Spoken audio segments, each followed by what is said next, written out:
Hey everyone, welcome back to another episode on the podcast. If you are returning as already a listener, thank you so much for joining me again. And if this is your first time, get ready because this is going to be an epic conversation. And thank you for choosing to join in. In this episode, I sit down and have a great conversation with my good friend Jules, who is a breathwork facilitator and the founder of BreathSeshh. She's such a cool human, and I love her mission of helping to regulate the breath of the planet. But our stories are so kind of intertwined and similar in terms of being from growing up being an athlete and having high expectations there to then moving into wellness or having an identity crisis and moving into wellness and where we sit now. And it was just a really, really fun conversation because there was so much overlap. And I guess the theme for it is Julia's journey to peace and purpose through breathwork, how that opened up her connection back to herself. We also spoke about embracing your authentic self, navigating life's challenges with breathwork, having a flexible identity, prioritizing inner fulfillment, balancing purpose and passion, embracing discomfort, and freeing yourself from society's expectations, and so much more. Julia's journey and this whole conversation reminded me that life is more than just the results and outcomes that you get. There's so much more of a deeper meaning to life. This was such an amazing conversation. I really enjoyed it, and I hope you do too. Also, before we kick off this episode, I want to say thank you for those that listen, for those that are on all our social media platforms, sharing everything, the clips that you're listening to the podcast, reaching out and sharing what impacted you. It means so much to me. So if you're not already, head across to Instagram, TikTok, YouTube, follow the page. There's either my handle, Carlo_Cirillo, or The Conscious Podcast altogether. You'll see all the clips. You'll get to connect with me and the guests and see all the upcoming goodness. And I'm so excited after my year break of going through my life challenges and becoming a father and all these different things.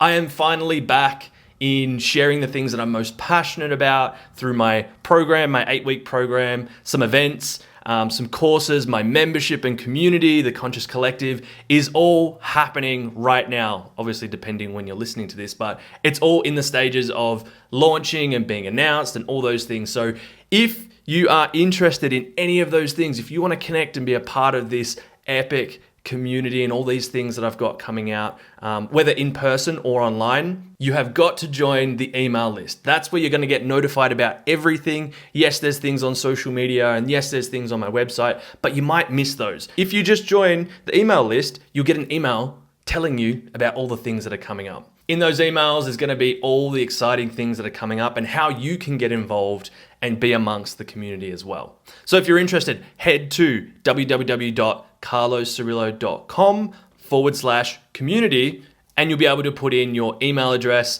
and where you're from. And then I can update you on all the exciting things that are coming out in the near future. Thank you so much again and enjoy this episode. Julia, how are you, lovely? That question, that's such a loaded question. Wow. In my day-to-day, when people ask me that question, I'm not sure if people actually want the genuine answer. So I sit with myself. Sometimes I say well, sometimes I say good, because I just don't want to talk about it. Or I don't know how I'm feeling. But yeah, that question really rattles me sometimes, because sometimes I can't articulate how I'm feeling. But I'm feeling right now, which I can articulate, really grounded and in a playful mood. And very much at the seat of the witness, like observing myself in every moment. Like when I was on my way here in traffic, driving the opposite direction. Backstory, Julia sends me a text of like the if you didn't send that, you would have ended up somewhere else. Yeah. Like lucky you sent I would have got there like, and be like, oh. the map, and she's like 40 minutes away, and I was like, hang on. That's the address, but that's the wrong suburb. Full trust though. And like the system of the iPhone. But yeah, just like laughing at myself in traffic and noticing myself wanting to distract or listen to something or go on the phone and just like and then like sitting with it and being like, oh my god, this is so uncomfortable. Fucking hate traffic sometimes, most of the time. And it's like, very much in the seat of the witness at the moment in my life, watching the discomfort. See, when people ask me that question, this is the tangent that I can go on, and people are like, oh, I don't know, I didn't really care, you know? It's just being nice. It's just being nice. Or it's just like, yeah, well, so I guess it's the time and place to take it there, so. Have you always been like deep thinker when it comes to questions? Yeah. For a while I pushed it down because I thought, because my family always reflected back at me, hey, don't think too much. Don't look too deeply into things. I thought that was a bad thing. But I've always been curious, and it's like, something's up here. Like, this doesn't make sense. What's going on? Do you guys see this? Why are you so committed to this narrative or this environment, especially in school? So at school, you were questioning. School, I was just tapped out. It's like, what's going on? What is this? What am I doing here? Yeah, lots of questions. Damn. I think I just ran through it, and I was just like, waiting for lunchtime to kick a ball, like. Yeah. And I was just watching it like a play, watching it all. Maybe I wasn't consciously aware that I was doing it, but I felt that something was.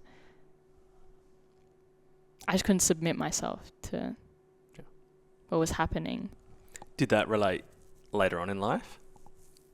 In what way? Coming into society, into the norms of, the pathway of what's expected in life? Yeah. I never got a 9 to 5. I left school and took a gap year. And then I was chronically in pain for a long time. And then I had surgery halfway through my gap year. And then I went to photography school because didn't know what else to do. And I was like, I'm not going to go to uni or like take the normal path because it just doesn't feel right. So I'm just going to go and do this. I guess I was kind of uni and taking the normal path in a sense, but it felt aligned to some degree. Yeah. Same. What was the question again? Were you always observing and looking at life the same way, like life after school? I felt like my gifts weren't harnessed, and I was always trying to find an environment where I could be me or not be told what to do. I didn't like being told what to do or how to think or how to be or how to look, or it just didn't sit right. So, yeah, that's traveled with me throughout everything, actually. Yeah. Having jobs, I've had like 10 jobs, and every job has been like a fight. Yeah. It has. So we need backstory, because I met you 2 years ago? Longer. 3? Yeah. Maybe was 4. it a beach session? Feel Good Dips. Or Cold and Conscious? One of those. Yeah. One of the beach sessions. One of them. We met. It was like, I don't know. It just seemed genuine and authentic. We were talking about this before. It was just like, it's a cool chick. It's a cool human. I want to know this person. And we related on our soccer backgrounds and all that sort of stuff. And we went bouldering. That was fun. Definitely want to get back into that again. And we've just stayed in touch. Like, you've done your things. I've done my things. We've kind of crossed over because of breath and all of that. And it's been beautiful to watch your evolution over the years and witness that. But I guess and we've talked, I know a bit about you, but for those that don't know much about you, and including myself, can you give us a synopsis, a brief overview of Julia from where you started to what got you to where you are now and what you're doing right now? Where I started in what regard? Growing My up? inception? Yeah. Far out. Like, the main points that you think... Define me. Yeah. Well... Your journey. What I thought defined me up until 19, so that entire time, was my ability to be seen on the field. What field? Any field. The quantum field, nah. Any field. Soccer, footy, basketball, tennis, dancing. I could have been a dancer. That was the main thing for a hot minute, and then I ran away from that because it got too confronting. But I would have to say my identity was purely based on my ability or inability to perform. I didn't realize that until I was older, that I was cultivating this sense of security in self in being an athlete. But in the early years, it was purely about joy and being better than my brother. 4 years older, he sculpted me, cultivated me into this like weapon on the field. He really did. I was quote unquote born to be an athlete and to be a star, particularly with soccer. So I would say my whole life revolved around that up until I was 19. And of course the attachment to that identity, it had to break down because I was so attached to it. It just did. And that was the beginning of the end for me at 19. And a new path opened up within self-exploration, inner exploration. And since then, it's been like this. I'm scared. No, I don't want to see that. No, I don't want to know that. Drugs, partying, alcohol, sex, whatever. And like, actually, no, I've lost everything. I'm not going to be the athlete. I'm not going to play for the Matildas. I'm not going to be the star that I thought that I was going to be, that I could have been. Fuck it. What is this path? Why do I keep being taken here?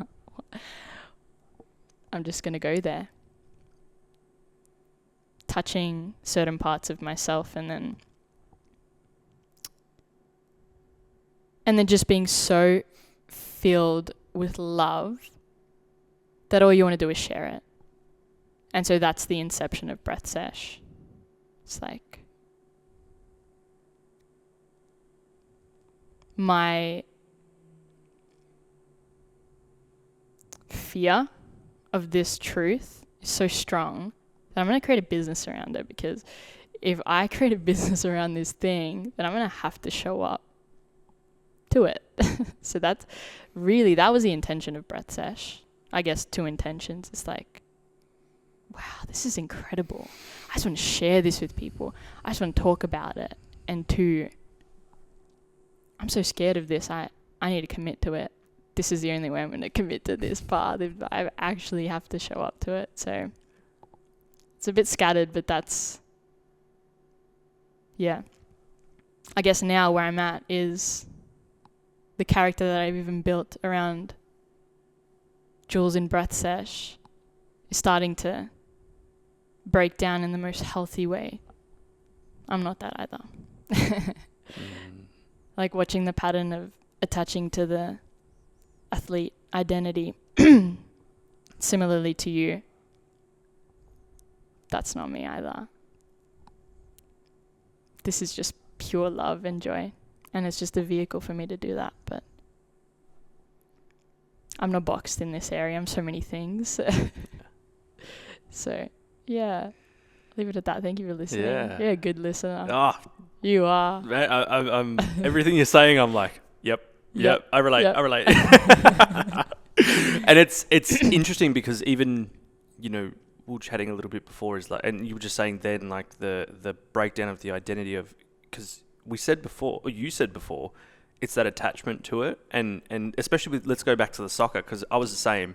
19 went overseas to play in Europe. 21 was like, agent was like, you're never going to make it. And I was like, no, I can do it. And yeah, found out that I wasn't going to get to that point. Or you could, it's just going to take a lot of work. And was that the life that I wanted, or was it the one that I was living based on, that's what I've always done, the identity, that I am the soccer player, so I should do this. And it's like, yeah, I think many people have that realization later on in life, because they stay with that thing for so long that it's just their life. And even now, I haven't played the game for 5 years, and it's, there's like, I love, you know, the game, let's say, and I run a soccer academy now, but there's no like, I have to go do that. Like, I've got friends that play professionally now, and I just go, that's great.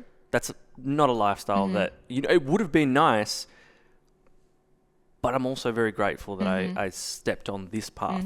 And did you, on those moments, especially with the soccer one, was it hard to let go of that identity? Absolutely. Like, my whole sense of self and self-worth was based on Jules, a soccer player. She's incredible. And like, you get told that for years, you're going to make it. It's like, oh, who am I now? You know, it took me to the place of suicidal thoughts and just not wanting to be here anymore. And I really had to get to that place of pure death to evolve, to recreate, to have that, fuck it, I've lost everything. Now what? Pure possibility. What else is possible for me? This was the only thing I thought that I was good at, really. But that's not true.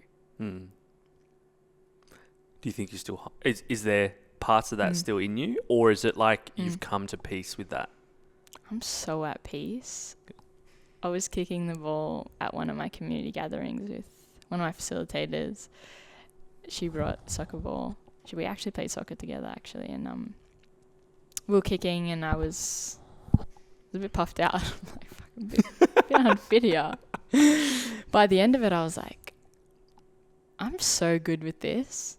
This has filled my cup. Yeah. This is all I wanted. 10 minutes, kicking the ball, running around. I'm so good with this. It caused so much destruction in my life that I feel like I fell out of love with it. But now I can see it from a very objective place. And what I really wanted from soccer in general was community and like a sense of belonging and to play. But as it moved into the more professional realm, it became more about competing, and the pure joy of it that I felt when I was little was just got taken away. It became so serious, and like, this is not me. I'm not that serious. It's not that deep. We're just playing a game. And from that place, I was an incredible player because it wasn't that deep. But yeah, my body just gave up because it was rejecting the entire path of being that kind of a human in the world. There was more for me. Yeah. And any athletes that are listening Not right that now. That is any less than, right? Exactly. I was just going to say, because even for myself, it was like, if that's your path and it really aligns with you, then amazing. For you and I, it wasn't.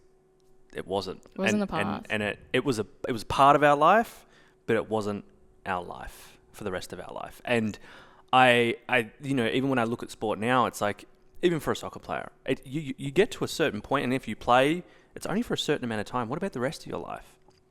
And I love that you said community, because for me, playing, I was very blessed to have played for Victoria and played for an Australian team that went overseas and play overseas. I've played for, I think, over 10 different teams. So I met a lot of really good friends that I'm friends with to this day. And, you know, my last year of playing, my 2 last years of playing in Mildura, I played for my childhood team, which was great because they were all my cousins I played with when I was 6 years old. Now we're older. We won every game, like 10-0. It was wow. yeah. So that they stayed in that team, and Mm-hmm. that's their local team. I went back and I was like, oh man, the year before I was playing in Europe, like it's such a different league. But I came back with, because it was a local league, I was like, there's no pressure. Whereas when I was overseas, I was stressed. You'd have to watch what you're eating. You were always, competing for your spot. I had players in the Netherlands that they treated me like shit. And it was only for 2 years at this one team. Some were beautiful friends that I still talk to this day that really helped me with the language, with, transport, all those things. But some players were absolute assholes to me.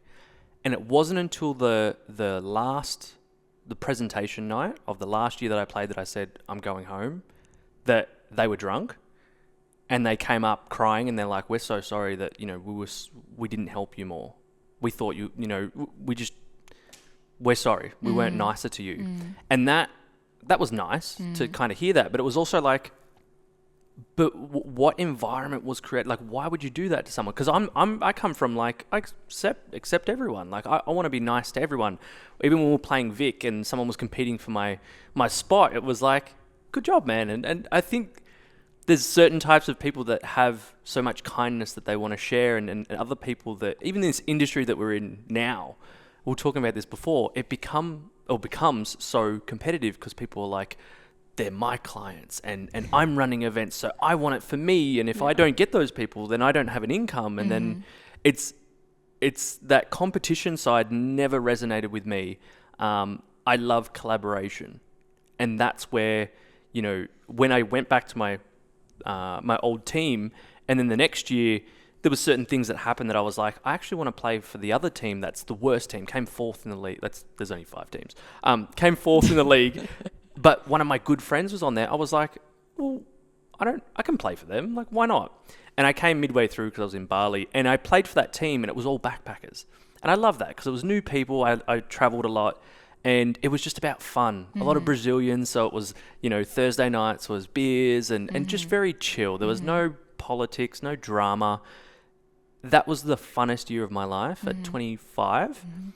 And from the team that was the fourth in the league, we ended up winning. We bet my old team. Here's the thing. That was amazing. It was just celebrations galore. But some of my relatives don't talk to me because I played for a different team and beat them. It's like this, you did this to me. And I'm like, wow, this is a game. It's a game. Like, we're family. Like, we've been friends since we were 6 years old. Like, who cares? Right. And that side of me was like, I love this sport, but that side of it, I'm not that invested. Yeah, you can zoom out, right? You can see it. This is a game. It's the same with a human game. Yeah. It's like, this is a game. Are you having fun? Yeah. Oh my gosh. Yeah. How do you have more fun in this game?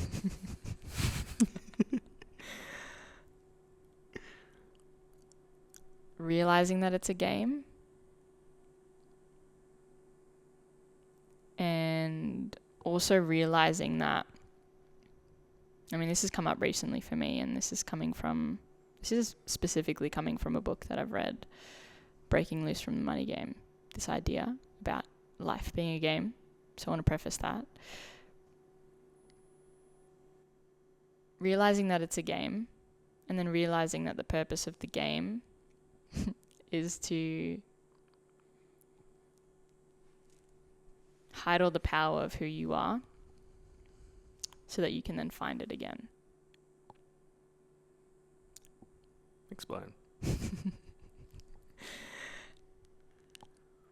Coming here on this earth, on this planet, as an individual with limitations in this human body, in this human form, but underneath being an infinite potential being. And I guess to summarize it, the purpose of the game would be to come here as a human and to forget that you are an infinite being in this limited body, so that you can then progress to realize that you are an infinite being. And what this guy shares in the book, I'm not sure what his name is, Robert Shine. is to realize that it is a game and it's not that deep. And to just realize that it is a game. Like, I think that's what it is. So you can zoom out. Things like breathwork and meditation give you that ability to watch the human mind want to attach to the melodrama of what's happening in this game. It's like theatre. It's pure theatre. It's like a movie. When you go to the cinema, you sit down and you completely invest yourself in it and you think that it's real. But you want to watch it. Like, you want to believe that it's real because it's fun. So you submit yourself to it. And then you leave and say, oh, it wasn't real. It's the same as this human game. But we submit ourselves to it because it's fun to do that, to play. I feel like, I'm not sure if I'm losing people here, but it's a bit of an analogy there. Yeah. How do you then, having these realizations, how do you then operate? Show up in the world. Knowing that it's a game. Yeah. Because it's like, I guess even from my experiences in doing things that I thought were going to be my thing for life and the identities I attached to. And then every time I've done that, life has, dropped me back down again and been like, detach. Like, you are okay even if I take everything away from you. And I've had to have that realization and be like, okay. And it's, turning 30, everything that's happened in my life in the past 24 months has just shown me that I get to choose what I want to create, who I want to create, and what life I want to live. Yeah. How do you show up? Because you said it only happened recently. What's that? With breath? Like the identity part, you were starting to notice that? Yeah, maybe like... BreathSeshh, sorry, not just breath. Yeah. It's been happening for a year. Yeah, and it stemmed from that time of like when someone called me Sesh, and I was like, oh shit, that's not my name. I'm so immersed in this. Yeah. This is not who I am. This is its own entity. BreathSeshh is not Jules. And I'm not Jules, but that's another story. What was your question? How do you show up in the world? How do you show up in the world knowing that it's a game? Yeah. Even How do after you those, detach? even if those realizations that you've had, how do you now show up in the world? Because the things that you've been able to share with the world are so powerful. Like, look at the events, the attendance, the impact, the community that you've built. It's, I'm sure you're proud of it because I'm proud of you for it, but it's, you were saying like you had another of the identity things. It's like, how do you then, you're doing something that you love and sharing something really powerful. How do you still, how do you not attach yourself to something like that? Because even I struggle with that. It's an active practice and I'm working through.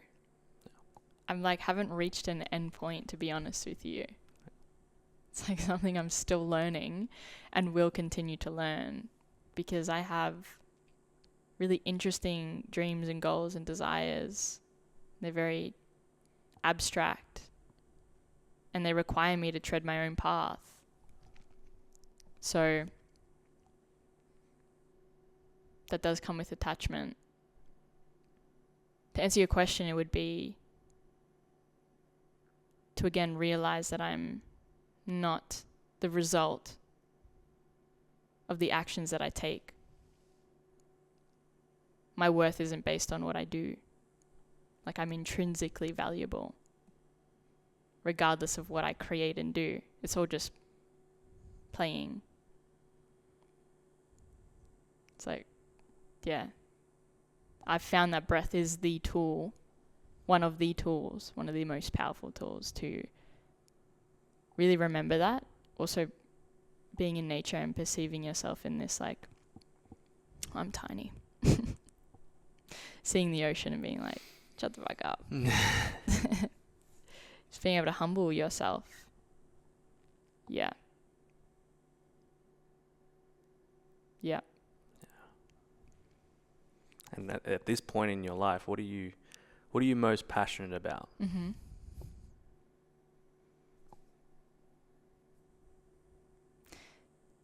Creating things with people that bring a sense of joy within me. Creating things that I enjoy for me.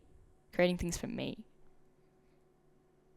Because I know when I create from a place of this is aligned to Jules, that's doing the external world a great service. Not creating for the other, not doing what I think I should. The most joy comes from, what does Jules want to create? What am I getting inspired to do? And bringing that to the world.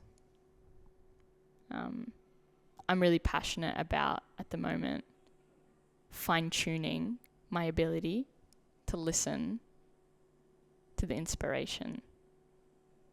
It's like that's my entire focus at the moment, is cultivating myself as a vessel to listen to the messages so I can take action from that place. That's bringing me a lot of peace. Again, being the witness. What is happening? Get out of the way. Get out of the fucking way. What wants to happen? Whether I like it or not. It's, yeah. Yeah. It's powerful. And has this come as a byproduct of the breathwork you've been able to do, or is it breathwork has just been part of that journey?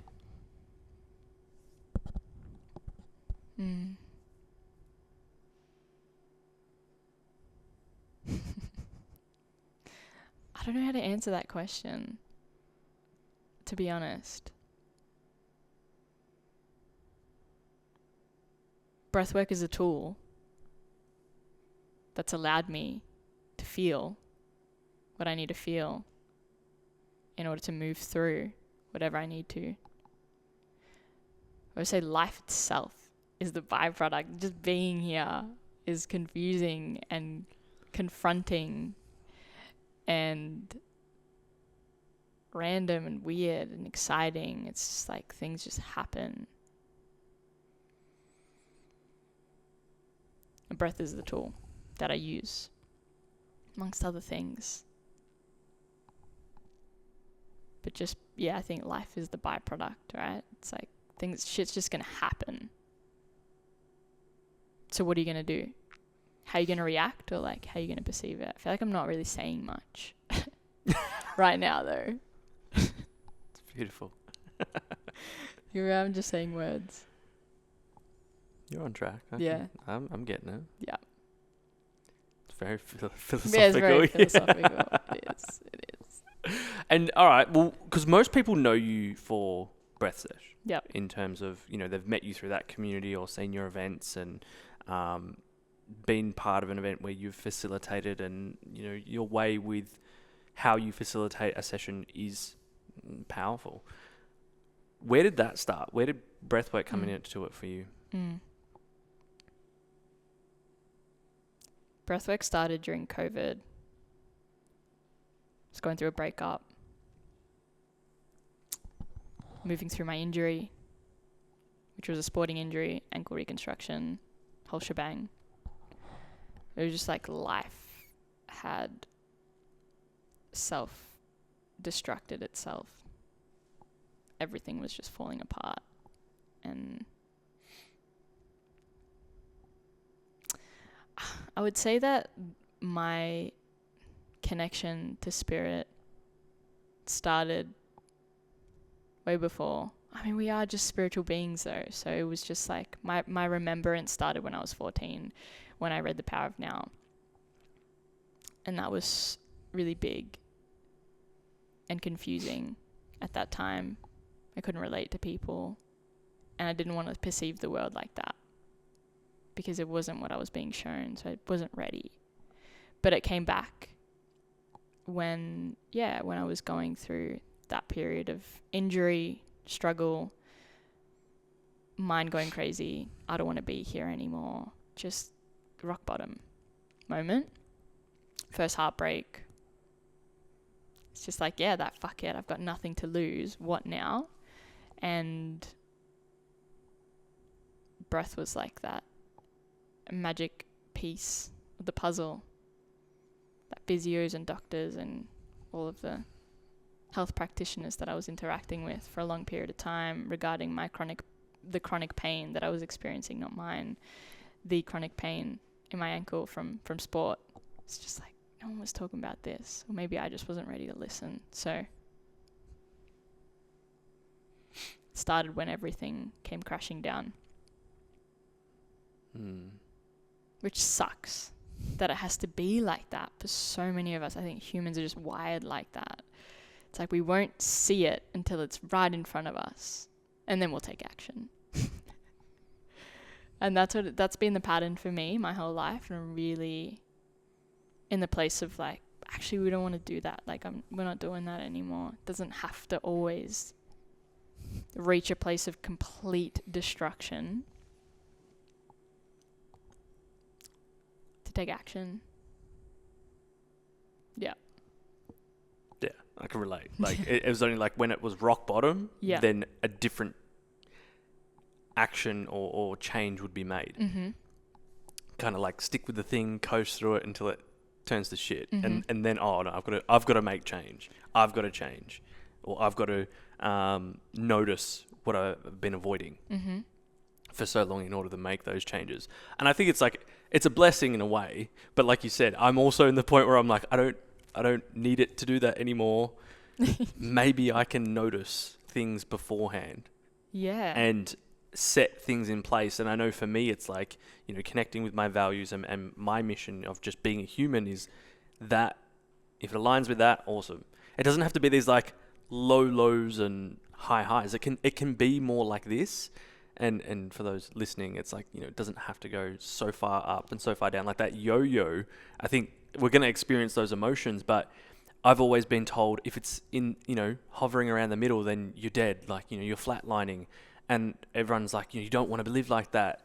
But I'm like, well, yeah, but also like those high highs, low lows is where your nervous system is just shot. And that's why it is so chaotic and stressful. And those moments are going to happen regardless, because life is going to give them to you.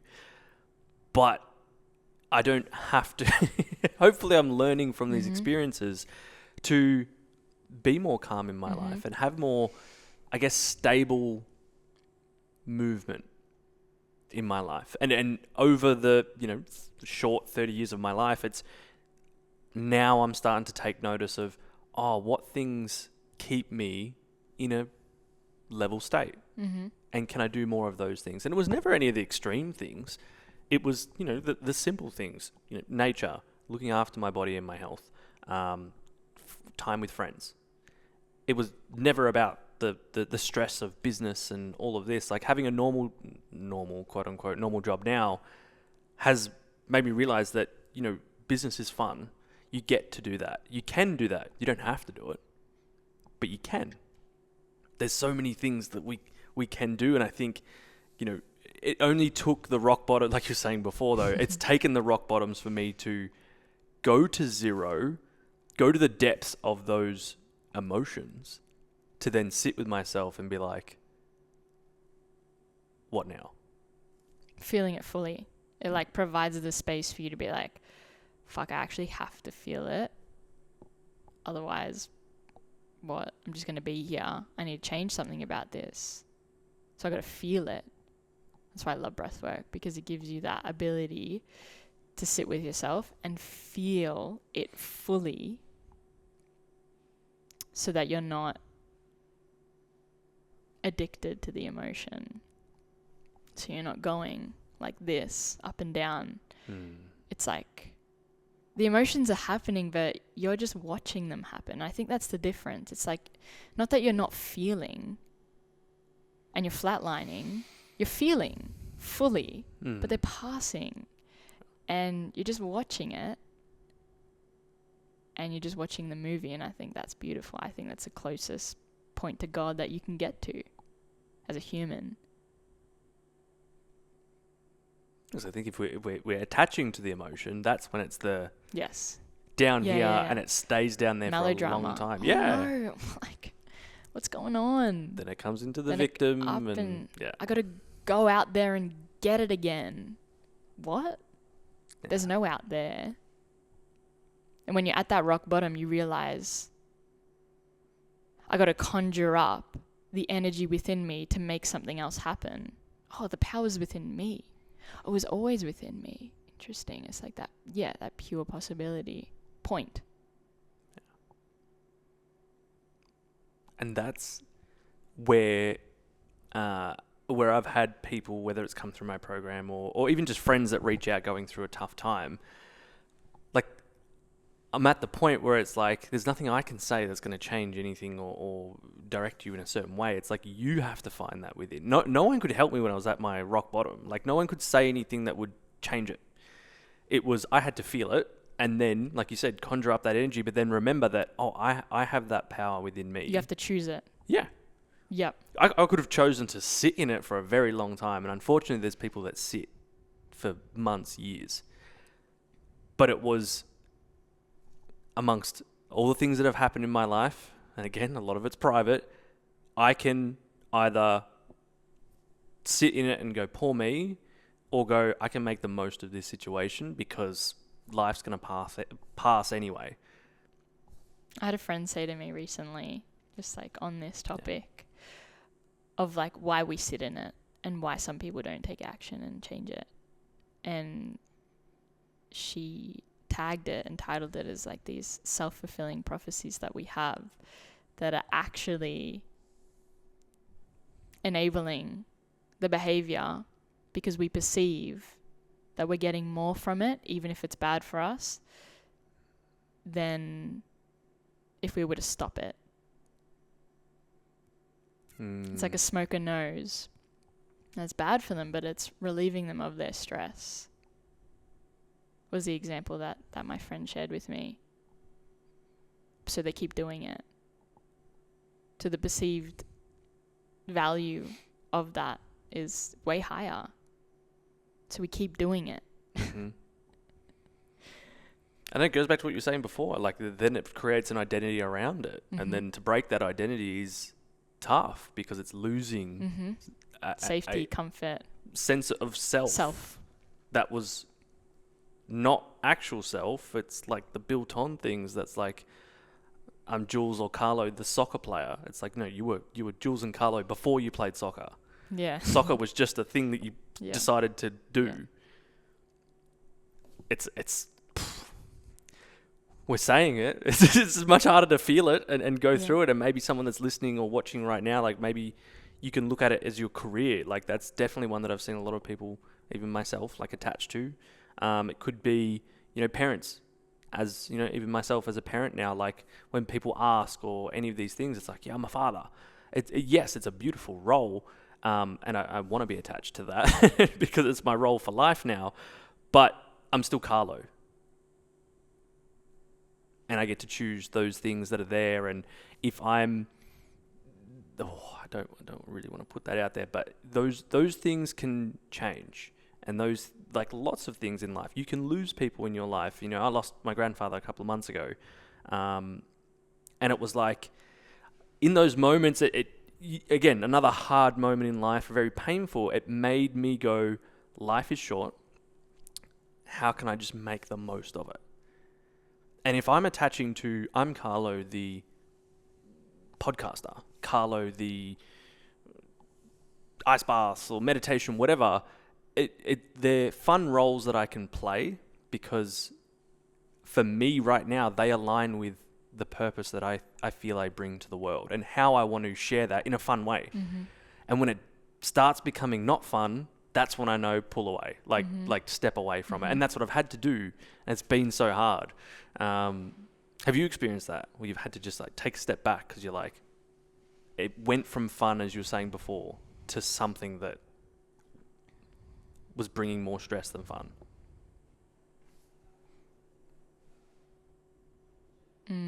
Or has it always just been fun for you?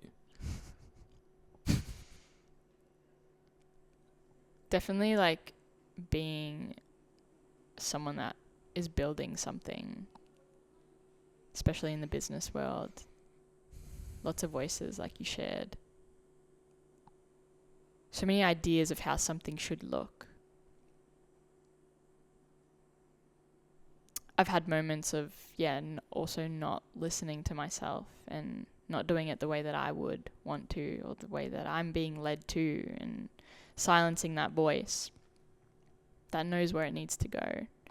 And even attaching myself to how something should look instead of how it is right now, how it should be. And just the idea of like where you should be at by a certain point or age, or like what it should look like. It's just, that takes away the fun. And I've experienced that so many times. I've had like 4 burnouts within the realm of BreathSeshh. 2 breakups within it. Like, life is happening whilst I'm building this beautiful thing. And I always knew it was going to be a self-development, self-realization kind of portal for me, which is why I committed to it. And I love it. I'm here for all of it. So I think that's fun when I can zoom out and see that it's allowing me to become the leader that I always knew that I was.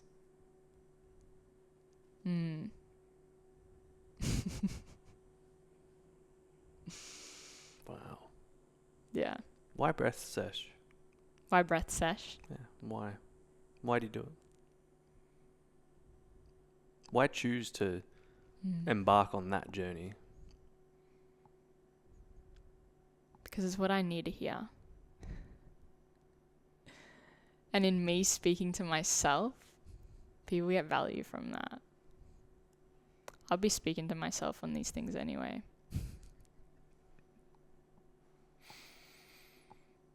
I love talking about what I talk about. It's the only thing that when I'm doing it, and if I feel really tired before a session and I do it, or if I'm feeling like I just don't want to do this right now, or guide this course or guide this session, whatever it is, I'll do it and I feel completely energized after it. I'm like, what is this? This is weird. Why do I feel so filled up from this work? It's because I'm reminding myself, and it's because it's coming from a place of true embodiment. Like what I'm speaking and sharing about, I embody. And yeah, just love it. Just love it. It's easy. Yeah. It feels easy and natural. I'm not trying to do anything. It's just like, this is how I talk anyway. Yeah. I found a way to make that work in this 3D realm with BreathSeshh. And I'm sure there's going to be other ways that I do that. But yeah, at the moment, it's that. Yeah. I can relate. Like, every time I've gone to do whether it's a meditation or a 1-day in-person seminar, 2-day in-person seminar, the next day I'm rocking up with like croaky voice from the day before and like tired and underslept, and I'm like, I don't know how I'm going to get through this day. And then I go do it, and it's like, for me, it's being on stage, it's being at the front, like teaching, sharing the things I'm passionate about with my Conscious Blueprint program. And when I do that, it's like it just gives you energy. I think that's such a clear indication of when you're doing something that's, really purposeful for you, like it gives to you as well as others. That's just a byproduct. Yeah. Right? Yeah. It's like it's spilling over to you. But really, it's all about me. Yeah. And take that as you will. Yeah. Yeah. And I think that's the most selfless thing someone can say. Yeah. I really do. And this is such a cool topic of conversation, because even with myself, after I've had great success, I've made community, money, impact with the things that I've done, and they've all been really purposeful, and they're all coming back, which is really exciting. Even like this podcast, the podcast was never made to make money. Like if this brought opportunities, fantastic. But I'm having this conversation because I want to have a conversation, and I would have these conversations anyway. We'd be on the phone talking and have this conversation, and I'd be like, why isn't this being recorded? Because other will be people helpful. would benefit from Absolutely. this. That was exactly why the podcast started, because I was saying to you before, I just get to connect with really cool people. I don't know what it is. It must just, well, it is energy, but the people around me don't get those opportunities. And I'm like, well, I do for whatever reason. Maybe it's because I put myself out there or I share something, and it has led to many things happening. And when it happened naturally, it was just so beautiful, and it gave me so much energy. Like, I'm never coming into a podcast going, I really don't want to do this.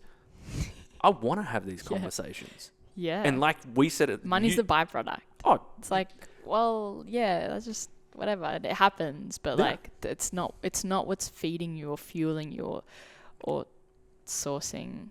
You know, and money's beautiful because it's a resource. Yeah. And I've had to work through my ideas with money and just opinions and perceptions of it and on it, you know, as we all do, really. yeah. But yeah, it's the byproduct. It's like, like, again, what are you inspired to do? What do you feel excited about? How do you tune into that? Breath has been such a beautiful vehicle for that, for me, as a creator, as a creative. Yeah. Yeah. And I love that because for me, there are all those indications for me of like when I'm doing something that's, if it feels good for me, and I don't know if this is for everyone. I say this because, like you said before, like in terms of you do it because you would say these things anyway, you would share these things. I love hearing these things. When I'm teaching my program, the cool thing about when I did my program, when I was teaching it, every time I teach it, I'm going through it as well. So I'm teaching the topic, but then also reflecting on it myself. Yeah. I'm going back through my purpose, my vision, my identity work, through the values, and then going, hang on, I'm a bit off from that. Like I went back and clarified it, and I'm like, I'd be sharing it anyway. And this is where, like, I guess this new coming out of this rock bottom has given me that fresh light on like, I've always wanted to share this stuff. Yeah. And it reminds you, taking away the pressure of everyone else's advice and you should do this, you need to do that, and just being like, I would share this anyway. It doesn't have to be how this YouTuber is saying it needs to be done, or at this price, or this or that. It's what do I want to do? And that it goes back to that old thing. I love the saying of like, find a way to do what you love for the rest of your life. But then it got tainted by other people changing that to don't do what you love because it'll stress you out and not become a thing that you love. And do what you love, but also make money from it or something like that. And it was like, if I'm not doing what I love and making money, it means that I'm failing and it's not the right thing. Whereas taking all that away was like, I enjoyed, yes, we have a job and business to make income to survive in this economy or life, really. We need that as a resource. But if I enjoy doing it, why wouldn't I be sharing it? And it's taken the pressure off the result of it. Yeah. And whenever I've come from that place of just doing it because it's like, this is what I really enjoy, it's not because someone else told me I need to post this many times or do this. It works out. Feel good. Yeah, it'll feel good to me, and it naturally connects with people because they feel it. Well, look at the like I was saying about TikTok. Like I started posting these shorts on there, and it was like, you know, to get 1 million views in 2 weeks or over 1 million is like, what? I'd been posting nearly every day on Instagram and never even thought about this, but it doesn't mean, like I said to you, when it was happening, I was getting excited because I was like, my phone was just like, I don't have notifications on, but when I'd click in, it'd be like 100,000 viewed it overnight. And I'm like, what's happening? Yeah. It was exciting, but it also meant nothing in terms of, like, it's great data. And for me, I shared this with a few friends and some other people because they're like, you need to monetize it now and do this and do that. And I'm like, it's great that people are getting these messages. Isn't that my reason of doing this? Like, what if the next clip gets 20 views? Yeah. Then if I'm Right. attaching, here we go. Attachment's coming back. Your self-worth, right? And who are you then? You're nothing then, right? If the fluctuation of money is what you define your self-worth on, Or views. it's like, then you're always going to be fluctuating, and your energy is always going to be dependent on something outside of you, and that just goes against everything, that I share about, that I teach, that I talk about. And I found myself in these situations. It's funny to me. It's like ironic. But it's true. It's just how it is. And it's beautiful to have these realizations. They're very powerful realizations. If you don't attach your sense of self to something outside of you, you're free. You're free. Doesn't matter what's happening out there. You're good. Oh, that feeling, that power.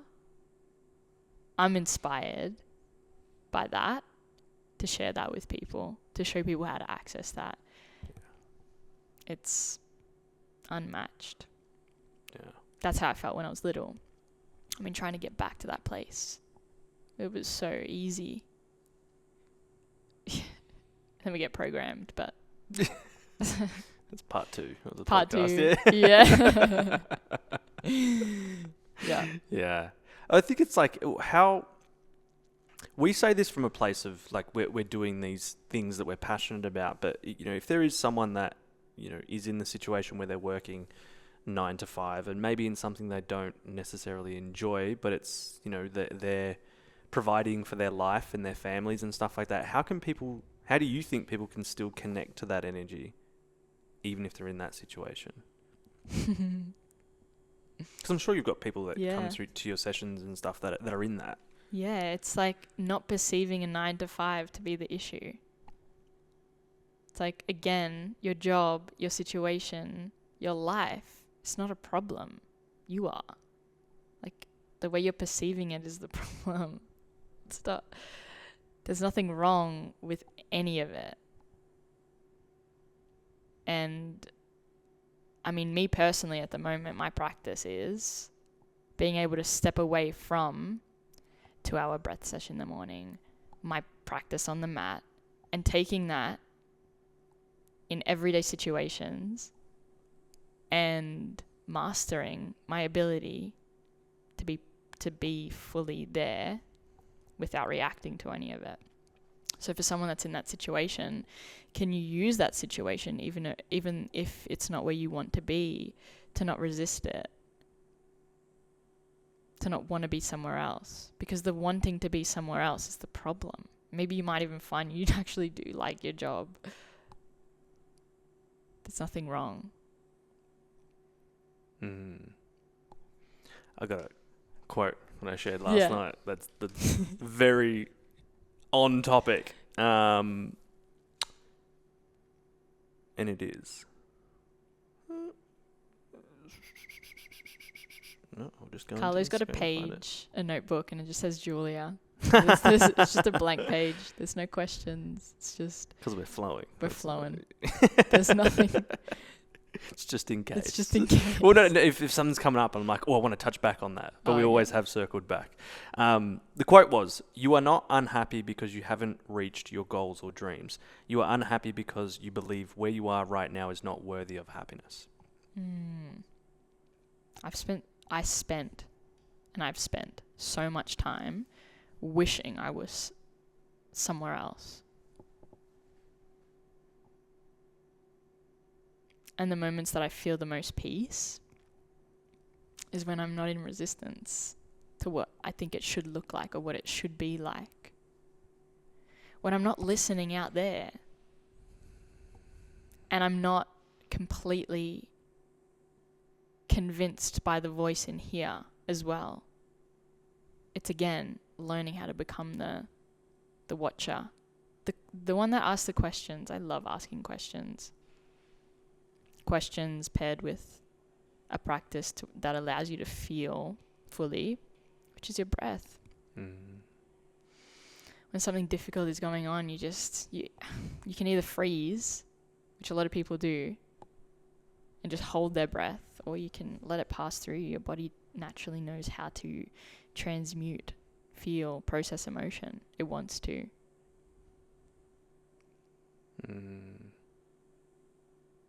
That's where these little practices become so. I think even with breath, it's coming back to the most simplest thing that you have.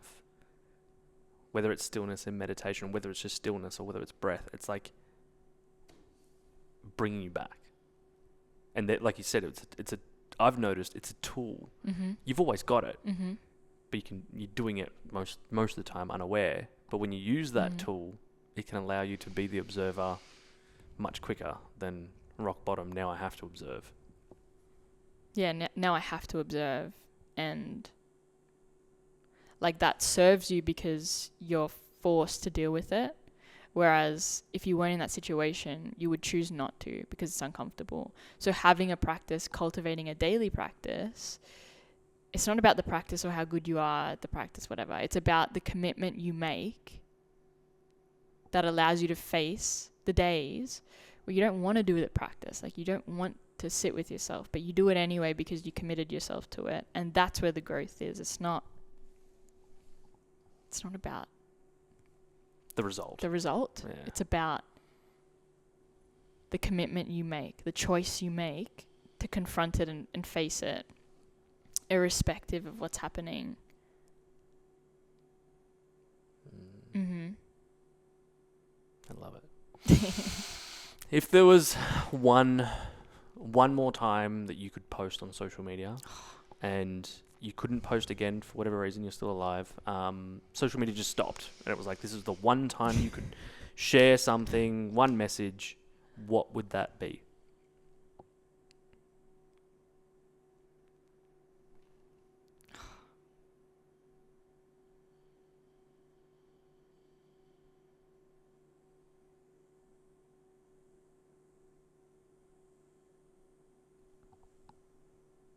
Make it an active practice every day to remember who you are.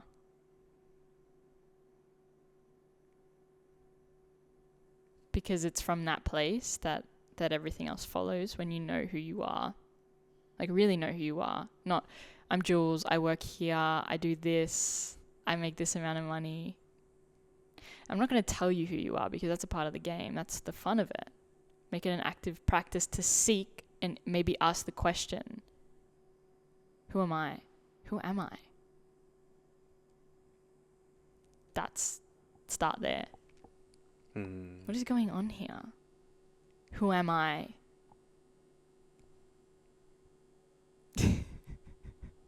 that would be it. Yeah. I feel like if every human being asked that question on the planet right now, everything would transform. Just posing that question, who am I? Yeah. Who am I? And then that leads to the next questions of like, what am I here to do? Uh-huh. Or what do I want to do while I'm Yes.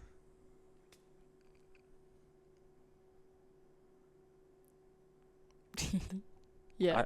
I think everyone thinks about this, but like it's not Everyone it's thinks not about it? as common as I thought it would be. Like, because I've been around personal development, these, like yourself, we're asking these questions, but then I go back into the world, and I've noticed that, again, because for the past 10, 12 years I've been around personal development and network marketing and all these communities, which I'm so grateful for, then there's some people that are unaware of that and don't ask those questions, and it's just kind of that same loop. And I think that it's really nice that, we get to have this conversation, and hopefully these clips kind of go out to people, and that's, the Conscious Podcast. We're trying to help people live more consciously. That's not a result of, you get this, you get this, you get this. It's just more conscious. Can I say something really rogue? Sure. That just completely contradicts everything That I just said. that we do. You're like, we're never conscious. Consciousness is a lie. It's like, irrespective of what we're saying and doing, People are always going to hear what they need to hear at the specific time that they're ready to hear it. So it doesn't really matter what we're saying in the grand scheme of things. It's all perfectly planned for people to receive the next level when they need to. For me, that reminds me of I don't know the exact quote, but it's like, when a man can enter a river, a man can never enter the same river twice, because each time the man is different and so is the river. Mm-hmm. Same with the horse. Yeah. Can't make a horse drink the water in the river. I butchered that so bad. Maybe. I've make never a heard horse that one. drink Yeah. from the water in the river. You can take the horse to water, but you can't make it drink. Yeah. Exactly. Because everything's always changing, and the right time for something will be different for everyone based on their life and their path and their journey. Yep. And for the person that's like ready to choose and lean in, they'll be listening to this and be like, oh my God, that's exactly what I needed to hear. Wow. You illuminated something for me. Action. Yeah. Some people would be like, fuck this, I'm not listening to this. Turn it off. Like, it's just what it is. Yeah. I love that.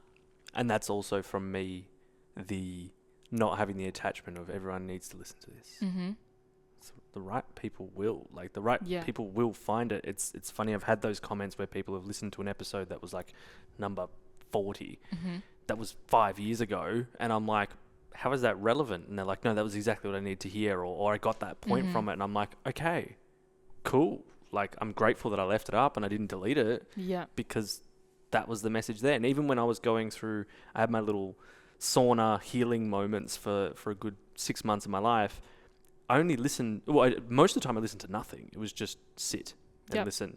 But then it was 2 podcasts that I just kept replaying.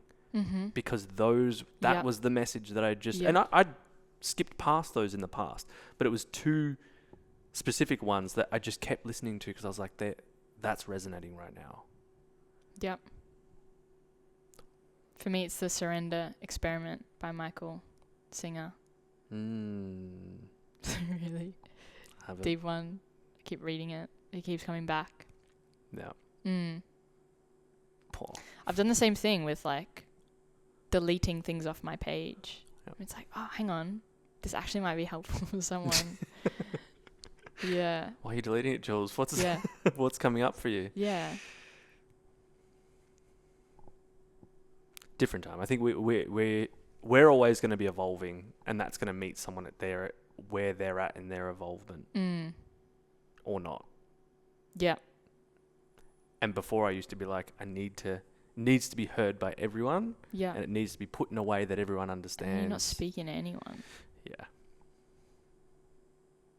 It's again that filtration of I need to be a certain way to be perceived by the external, because I need to be accepted by the external, because that's where I derive my sense of self from, the external. It's like when you just don't, you're free to express from a place of truth, and that reaches people more. It's just so simple, isn't it? Yeah. It's authentic, it's genuine, it's truth. Yeah.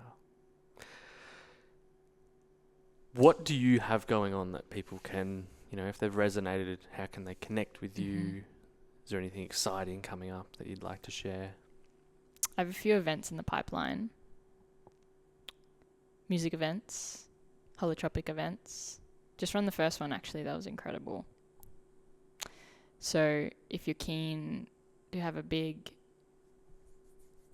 potential, massive release, or maybe nothing at all, because there's no expectation in the space, but the container is being held for you to feel fully, is what the BreathSeshh holotropic experience is. There will be another one coming up by the end of the year, probably one more. Not sure when though yet. It's coming soon. If you're wanting more of a, I'm new to this space, or I just need to feel something, or I just need to move through something now, that's what that event is. That's what that experience is for. If you are wanting to cultivate a consistent practice I run a course called the BreathSeshh Fundamentals course, 7 weeks. We go through the 7 different energy centers in the body, which just made so much sense to me. It used to be a 4-week course, and then I've evolved it since. I've been running it for 3 years. And yeah, just moving through each energy center. We ask difficult questions and use the breath as a tool to process those questions. And to, again, build the devotion to a practice. To find enjoyment in feeling something. That's what that course is for. It's a personal development course alongside a breathwork course. Yeah, that is my current offering at the moment, my sole focus. Sharing the power of building consistent breathwork practice in your day-to-day, because you can go to an event, have a big hoo-ha breakthrough, and then you're like, fuck, now what? Same thoughts, same patterns, whatever. So I offer both of those things at the moment. And yeah, lots of things in the pipeline. But I think that I'll share those 2 things. Awesome. And the events are Melbourne based? Yep. And everything else is online? Online, yes. Beautiful. Yeah. I'll leave all the links and show notes in the description below wherever you're listening or watching. Is there anything else you'd like to leave the listeners with? Anything you're feeling called to share?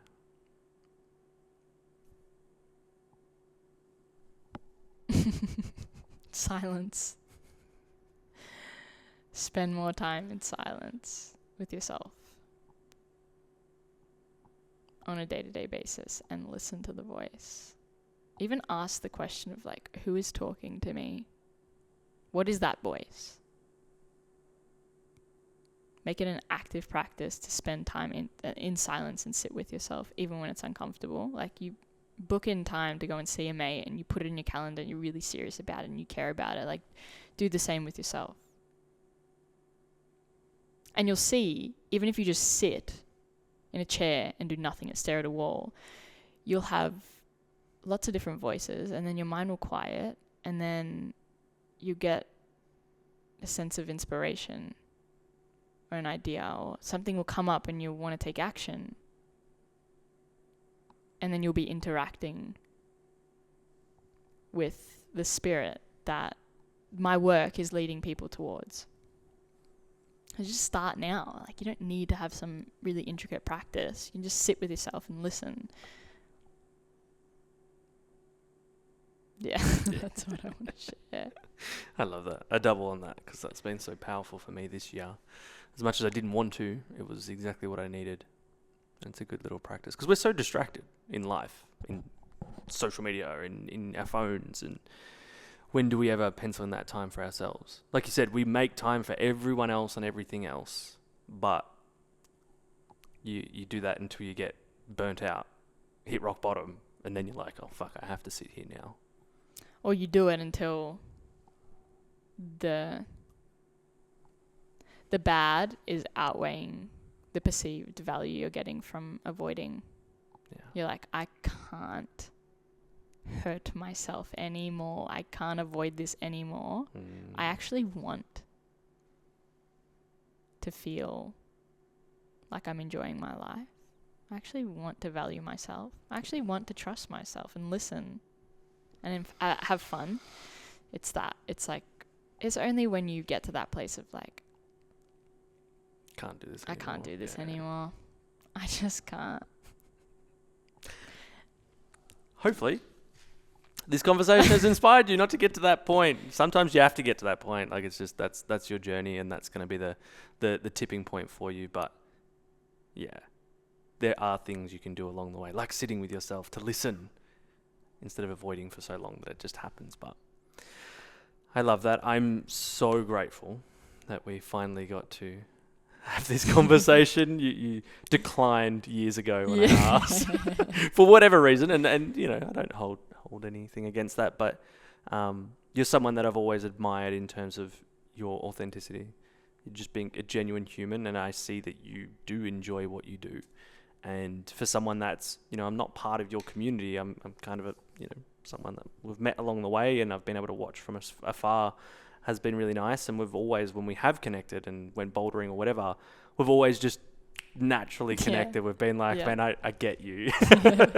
We're the same. That's most of my friendships. Yeah. It's like there's no maintenance there. Yeah. It's just like, well, we're here now. Be present. And then, yeah. That's where the magic is. Yeah. So thank you. Thank you for being you, and thank you for sharing today. And yeah, I'm so grateful. Yeah, I felt really relaxed. So thank you for being an incredible listener and for also reflecting back. It's just genuine human. Yeah. Yeah. Beautiful soul. Thank you. You're welcome. Keep Right doing back it. at you. You're a mirror. What you No, see you in have me, it. what you see in me is also within you. No, I love it. And if you've enjoyed this episode, please go across and follow Jules on all her things. If something has inspired you, again, reach out, like share a message. We appreciate those. And if you're not already, go check out our Instagram, The Conscious Podcast. There's little clips of Jules and everyone else that I've interviewed. All the channels, just if something has inspired you, it's nice when people reach out and say, oh man, I resonated with that. Thank you for sharing. I think that's always nice when we get those messages. But, you know, if anything, take those points and start implementing them in your life. And if you're in Melbourne, come join a sesh. And yeah, community gatherings as well. Fitzroy, Torquay, they're free. Come suss it out. Everything's on my Instagram, so you can suss me out there. Yeah, thank you so much. Thanks for listening, guys. Until next time, take care. Peace. Peace.